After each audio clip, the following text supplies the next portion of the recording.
Good morning everybody, Vasilis Gerasis for Trader24. JSE yesterday pushing to fresh new record highs once again.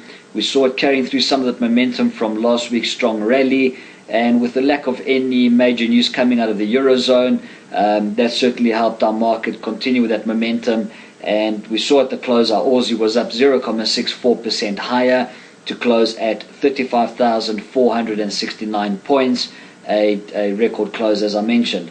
Top 40 index, that was up 0.68%.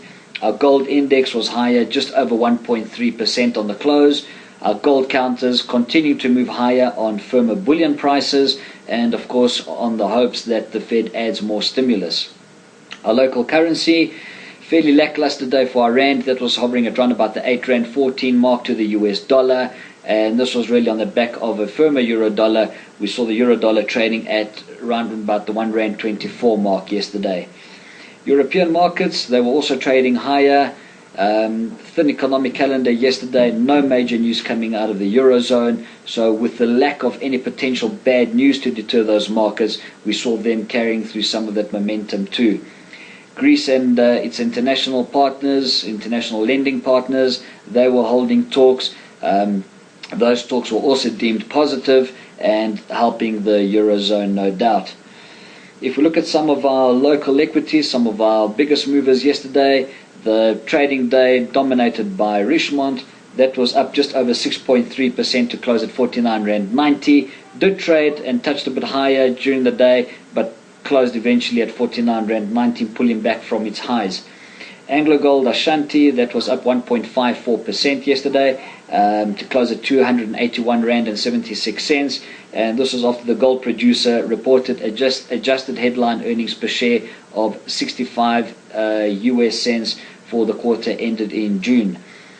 Other shares, Goldfields, that was up about 1.7% yesterday. We also saw Anglo American PLC trading up 1.15%, and Lonmin, one of our platinum counters, that was up 2.14%. Sticking with Lonmin now, I'm going to just take a look at the graph quickly.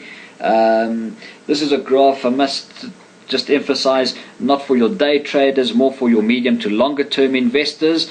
Lonmin is a dual listed counter. It is listed on the FTSE and it's in the platinum sector. If we look at the weekly graph of Lonmin over here, and I just put in a horizontal, we saw that yesterday's close 93 Rand 74. The stock really trading at lows which we saw in early 2009 and again back in 2004, 2005. We think the stock is bottoming out at these levels, and our trade on this one, we would be going long at a break above 110 Rand, stop loss at 88 Rand with the target of 200 Rand. Another graph that we're looking at, what we think is looking interesting, Investec PLC. Again, if we just put in the horizontal over here, we saw, well, let me just draw it in quickly. There we go. We saw that it had a bit of a false breakout here, and a bit of a false breakout at around about the 51 Rand mark, closed below its support there, traded all the way down to about 47.5, and now making higher lows, continuing to push higher there. Our trade on this one, look for go long at a break above 50 Rand 50, stop loss of 49 Rand, and our target on this one is 55 Rand. Lastly, I'd like to look at the Dow Jones. As I said, our markets have pushed up nicely recently. We've had a bit of a strong rally, but the 13,300 level, this one proving to be, or a bit of resistance around about here now, as we can see from this horizontal support at the top here.